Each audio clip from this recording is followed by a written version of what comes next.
Leadership without margin is just high speed burnout. A lot of you listening are strong leaders on paper. You're the one that people trust. You're the one that they actually call when they need something, when something's on fire, right? You're the go to guy. Your title looks impressive. Your responsibilities keep growing, right? We live in a world where we have to do more with less, but your inner world is actually fraying, is falling to pieces, is tattering. So today I want to talk to us about the revenue trap and the margin crisis, not as a money problem, but as a leadership and resilience problem. If you're the go-to person who's quietly exhausted, then this conversation is definitely for you, right? You're probably my bestie right now because I tend to fall in that category a lot sometimes. So welcome back to the show. I'm Dr. Rayon Walton, and here on this channel we actually talk about leadership and resilience, right? So I mean, like, why not? Because that's what my doctoral dissertation is on, right? It's on resilience of project managers um, as they're adapting to change, right? And so we actually talk about how to build an inner architecture strong enough to hold the life you're asking for. I don't teach hustle, right? I know a lot of people are like, yeah, you got to hustle and grind. And I don't glorify burnout because people equate burnout with, high performance, right? You're able to do a whole lot, right? And that's why I talk about you don't want to do that because you don't want to lose your inner self. You don't want to be tattered and frayed, right? So I actually help leaders, educators, and high achievers become architects, not over responsible workers, so that they can actually grow without losing themselves in the process.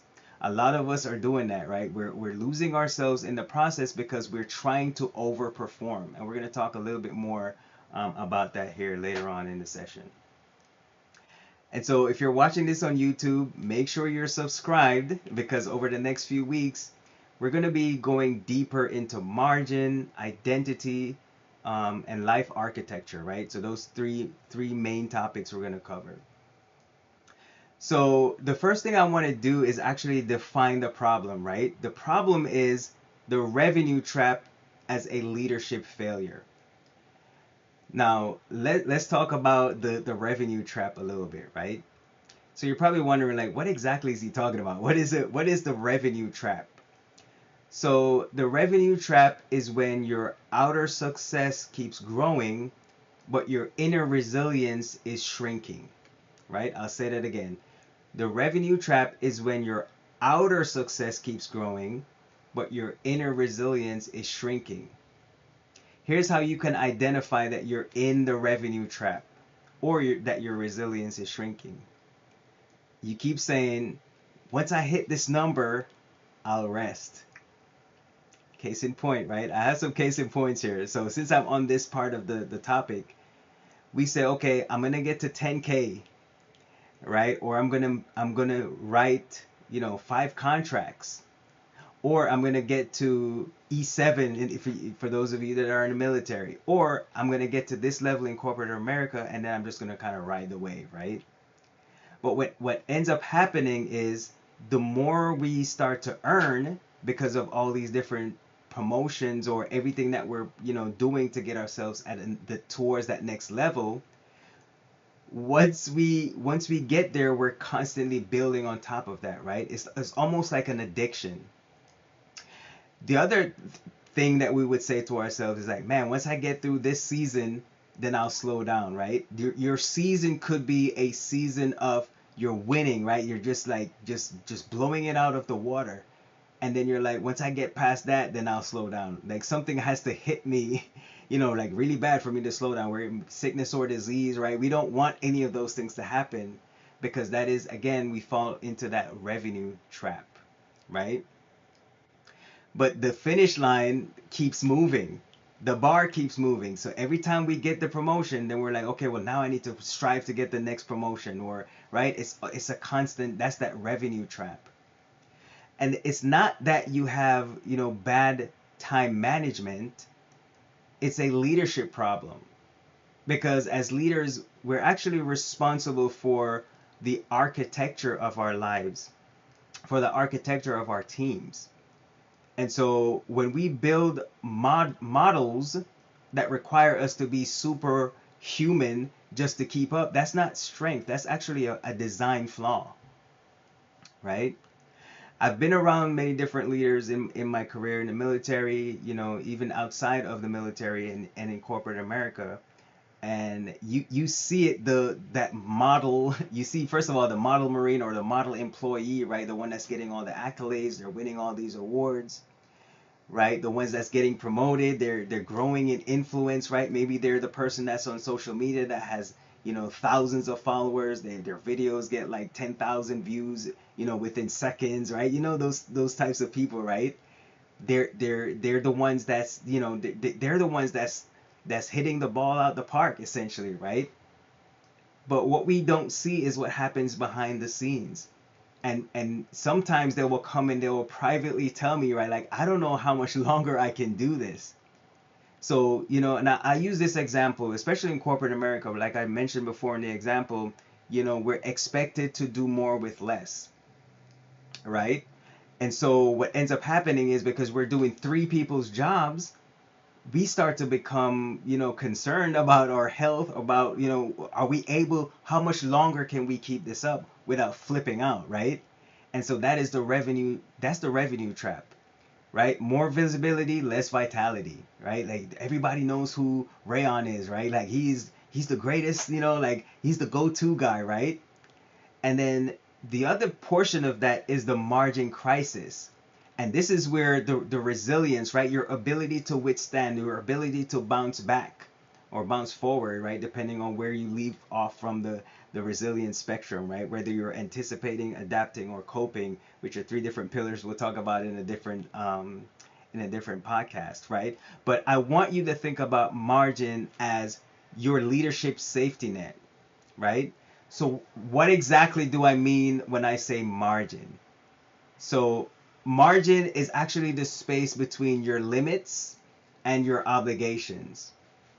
Being able to understand, like, where am I in my limitations? Can I take on more, or should I pause? Or where are my obligations? I know I'm obligated to do certain things, right? But where is that in between space that I can say, okay, now I can draw some, guidelines to understand what those two margins look like. The extra emotional bandwidth to handle a tough conversation without exploding. When I talk about limitations, right, do you have that extra emotional bandwidth? Or will the next conversation be, hey, I'm going to flip out on you, right? And then there's the spiritual aspect of it, your spiritual and mental room to think, to pray, right, to reflect, to recalibrate. Right? Now, let's switch gears really quick and talk about the margin crisis. That's when that space is gone. That's when you're like, you went and you did the space between your limits and your obligations, and then there is no space in between. Now you're in a crisis. That space is gone. It no longer exists. But what it may look like on the outside, it may look like, yes, you're still performing, right? And you may still be getting the accolades, you may still be getting the praises, but there's some beneath the surface things that are happening, right? Your patience starts to run thin.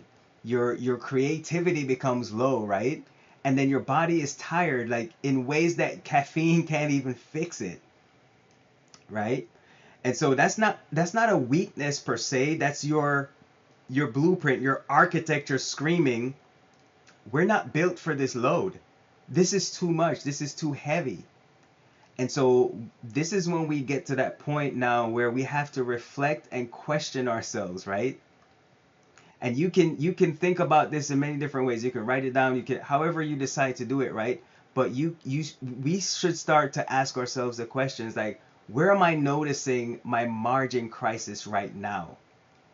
Your margin crisis can show up in many different ways. It could be lack of sleep, right? Are you going to sleep at 11, p.m. and waking up at 3 o'clock in the morning, right? Like that, you're not getting a whole lot of sleep there. And so because your body hasn't had time to recover, now it's starting to bleed over into things like your relationships, right? You snapping at your spouse or your significant other, right? You're doing things, you're isolating. There's so many different traps that we can find ourselves in. Our ability to focus, right? Our spiritual life. Those are the questions we need to start asking ourselves. Where am I hitting rock bottom? Is it, is it relationship? Is it my spiritual life? Or is it my ability to focus, right? For me, sometimes it's all of the above. So we have to be able to ask ourselves that question. And so an over responsible worker, right? This is the dichotomy, right? Versus architect identity. And so most high capacity leaders are trained to be over responsible workers. I like to call them the micromanagers, right? Because they're going to do their job, and then they're going to do your job, and then they're going to do your coworker's job, and then they're going to find it, right? They're constantly finding something that they feel like they must do or they have to do to feel relevant. And so they say, they can't pass a napkin on the floor without saying, "Oh, it must be mine to pick up," right? Because 18 million people just walked by that doggone, you know, um, piece of paper on the floor, and you're like, "Wait a minute, that means I'm the one that has to pick it up. It's not my responsibility." Or you fall into the trap of, right, if I don't do it, it's not gonna get done. Or let's top that one off, right? If I don't do it, it won't get done the right way. Right? So it's just easier if I just handle it. Let me just go ahead and take care of it, right? So that way, it's taken care of, and I don't have to worry about, oh my God, somebody's gonna come and say, okay, well, it didn't get done. Why didn't you do it, right? It's not your responsibility. You delegate authority, right? So that kind of identity is gonna get you the applause, but then it's going to quietly kill your resilience, right? You're going to start recognizing probably become a different person at home than you are at work. And I always hear people say, "Oh, you bring your whole self at work." Please don't do that. Please, for the love of God, do not bring your whole self to work, because if you're a mean and nasty person and that is a part of your identity and that's yourself, please leave that at home, right? That's a segue for a whole nother conversation, right? But the upgrade is to architect the identity, right? So these are the things that the architect is saying to themselves, or they're saying it out loud, right? My job is not to do everything. What I should be focusing on is designing how things get done, right? Creating a workflow and then delegating that to others, right? Maybe you can create the thing, design it, and then you can outsource it, right? Your power is not in how much you can carry. You're overwhelming yourself, right? It's in how well you can actually design the system so that way it operates outside of you being involved in the process, right? You can leverage, you know, other people. You can delegate, like I said, you can subtask, right? You can get assistance. You can collaborate with others. You don't have to do it all by yourself, right? And so the system, if the system requires me to be superhuman, the system is wrong, right? It's not the system that I need to be following, because it's going to require me to be superhuman, and none of us can be that, right? And so leadership and resilience live in that shift. You're not just the hardest worker in the room, you are the architect of the room that you're in, right? And so I know for a lot of us on our journey, right, whether it be in corporate America, wherever we find ourselves, right, sometimes there's a moment in our journey where we realize we're proud of being the one who can handle it all, and that pride was actually costing us our health. It was costing us our joy, because we were like, I can't do this anymore. How much longer can I keep up with this? Right? So now I want us to focus on 3 resilience levers for leaders, right? So I'm going to give you 3 resilience levers you can start pulling this week, especially if you're a leader and you want to move from being over responsible to being the architect, right? The one who designs the blueprint. So the first lever is capacity truth telling. Resilient leaders tell themselves the truth about their capacity, right? We ask very tough questions, like, how many high stakes conversations can I realistically hold this week? That's a good one, right? Because we're constantly saying, yeah, I need to have all these things, and we put it in our calendar, and we probably only get to one of them, right? Is that productivity or is that busyness? We got to ask that question, right? How many nights can I be on before I start resenting the work I prayed for? A lot of us prayed and we fasted and we're like, God, please, I want this job. And then we get the job. And then once we start, when we get the job, we start to resent the fact that we got the job, right? We're like, why? Oh, this is too much, or it's overbearing, it's too much. But you pray for it and then you got it, and then now it becomes resentment, right? Then you want to set a capacity line. That is leadership. It's not that you're being lazy or you're being, underproductive, or you're underperforming. No, you're creating that line. That's that boundary essentially, right? The second lever is sacred margin blocks. You want to block out time. I cannot stress this enough, because a lot of times we think, oh, 5 minutes, okay, 5 minutes isn't going to do anything. You'll be surprised to know, I guarantee you, if you can try this, test it out for yourself, right? 5 minutes.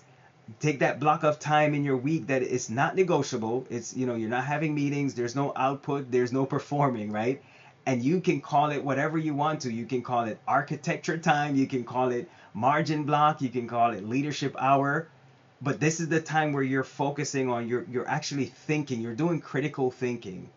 You're reflecting, you're reviewing your architecture. What are the things that you can tweak, right? Then you can ask yourself the question, like, what am I actually building? And is it still aligned with who I am becoming, who I want to be? If it's not, then we got to scratch it and we got to start, we got to go back to the drawing board, right? Because resilience actually needs room to breathe. You're not just going to constantly keep going. You have to take that time to step back and do that inventory, right? And the third lever is identity aligned boundaries. Every yes you give is a vote for an identity. So before you say yes to anything, is this a yes, from my over responsible worker self, or is it from my architect self, right? You've built the blueprint, you know what your boundaries are. So if you say yes to this, which bucket is this going into? Is this your overperformer self, or is this the one that's now saying, you know what, I am now refined, I have an architecture where I can follow, a specific set of guidelines that I have set, right? The other thing is this pulling you away from being the leader that you're becoming, or is it putting you back into being that person, that version that lives on fumes, right? Or the person that even though you can't survive on that caffeine, you're like, well, I need this caffeine, I'm going to take this caffeine hit and I'm going to keep going, right?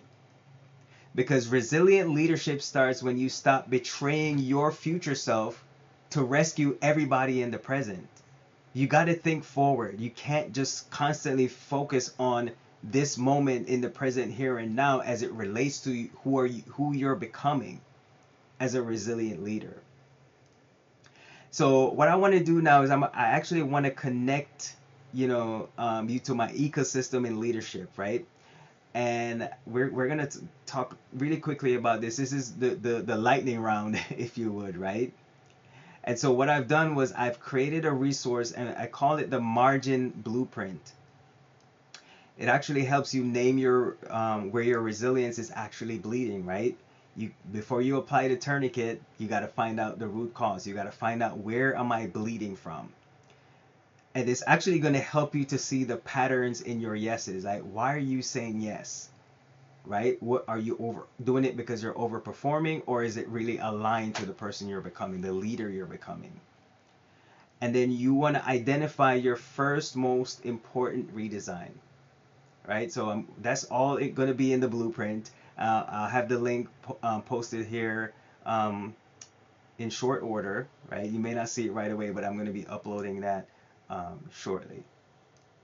So if you're a leader who knows that you're ready for structured support to redesign your inner architecture, your leadership rhythms, and the way you carry your responsibilities, that's the work we do inside, my deeper programs. They're not, about doing more. They're about becoming the kind of leader who can carry more without losing yourself, right? We don't want to lose our identity in the process of becoming or doing more to become, right? And so I want to leave you with one question. right? Always try to keep this, critical thinking going on, even past these, these videos, right? Like, what is one strong decision you made this month that actually weakened your resilience? There we go with the yeses, right? Maybe it was a yes that stole your peace. You said yes to something that you were like, okay, wait a minute, I don't have the bandwidth. Why did I say yes to that?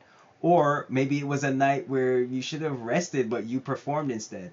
You picked up the laptop, you started writing papers, you started, doing research on things or whatever it was, right? Just name it. Then you want to sit with it and then you want to ask yourself, what would the architect version of me do differently next time? So if this episode helped you see yourself more clearly as a leader, share it with someone you know who's carrying too much in silence, right? A lot of us know the people who are we're the strong ones, right? We know they always say reach out and touch, talk to the strong ones in your family or your friend circle, right? Because they need to hear these things. These are probably insights and wisdom, and understandings that they're not gaining access to, right? Maybe they don't have access to this kind of information. And if you want more conversations about leadership and resilience, identity, life, architecture, make sure you're following me, right? Make sure you're following the show and connect with me on YouTube, right? Across all my social platforms. And this is just the beginning of the work that we're going to be doing together. All right, catch you on the next one.